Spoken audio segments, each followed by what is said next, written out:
தமிழ்நாட்டில் காலில் விழுவதற்கு ஆள் இல்லாததால் எடப்பாடி பழனிசாமி டெல்லியில் உள்ள மோடியின் காலை பிடித்து தொங்கிக் கொண்டிருப்பதாக துணை முதலமைச்சர் உதயநிதி ஸ்டாலின் விமர்சித்துள்ளார். கோவில்பட்டி சட்டமன்ற தொகுதி திமுக வேட்பாளர் கருணாநிதிக்கு ஆதரவு தெரிவித்து உதயநிதி ஸ்டாலின் பரப்புரை மேற்கொண்டார். அப்போது பேசிய அவர், வரும் சட்டமன்ற தேர்தல் தமிழ்நாடு அணிக்கும் டெல்லி அணிக்கும் இடையேயானது என முதலமைச்சர் ஸ்டாலின் கூறியதை சுட்டிக்காட்டினார். சங்கி கூட்டத்திற்கு அடிமையாக இருக்கும் அனுபவம் தனக்கு இல்லை என கூறினார். கடந்த சட்டமன்ற தேர்தலில் அதிமுகவை பாஜகவிற்கு வாடகைக்கு விட்ட எடப்பாடி பழனிசாமி இந்த தேர்தலில் விற்றுவிட்டதாக உதயநிதி ஸ்டாலின் விமர்சித்தார். பதவிக்காக பொறுப்புக்காக போய் யார் காலையும் போய் உழற அனுபவம் எனக்கு கிடையாது.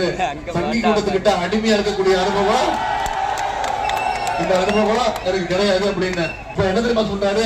காலில் விழுந்தது ஒண்ணு தப்பு இல்ல, மரியாதை நிறுத்தமா விழுந்தா, நம்ம என்ன முதலமைச்சர் இருக்கிறாங்க, பதவி கொடுத்தாங்க விழுந்தான்றாரு. நான் காலில் விழுந்த தப்புன்னு சொல்லவே இல்லை. காலில் விழுந்து முதலமைச்சர் ஆகி அப்புறம் அந்த அம்மா காலையே வாரி விட்டாரு. இப்போ காலே இல்லாம நான் டெல்லியில போய் மோடி காலை தான் பிடிச்சி தொங்குவேன்னு தொங்கிட்டு இருக்கிறாரு திரு எடப்பாடி பழனிசாமி அவர்கள்.